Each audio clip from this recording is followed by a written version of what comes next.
A physical disturbance last night leaves one person shot. There's the victim's blood, and now police investigate how it happened and why this normally quiet Norwich neighborhood wasn't so quiet last night. Fortunate. One witness who doesn't want to be identified says at least half a dozen men were involved in a fight outside this house on Anico Street.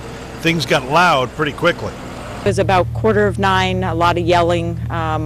Saw a group of guys who were fighting, scuffling, and then the police arrived. Norwich police tried to cool things down. Most of the men cooperate, but one, identified as Fernando Velasquez, continues to be combative with the officers.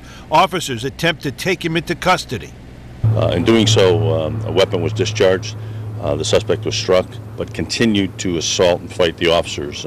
The struggle finally ended. Velasquez taken to Yale New Haven Hospital for surgery. He's expected to survive. 3 Norwich police officers were treated for minor injuries at Bacchus Hospital. State police continue to investigate just how and why the Norwich officer fired his weapon. Detectives have recovered physical and forensic evidence at the scene, have located and are interviewing numerous witnesses to this incident.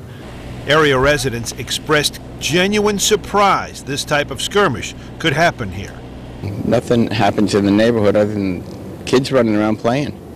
Fernando Velasquez will be arrested once his condition stabilizes at the hospital. 2 other men were arrested by Norwich police.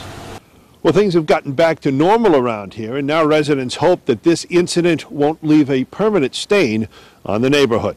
On the scene in Norwich, I'm Mark Robbins, News 8.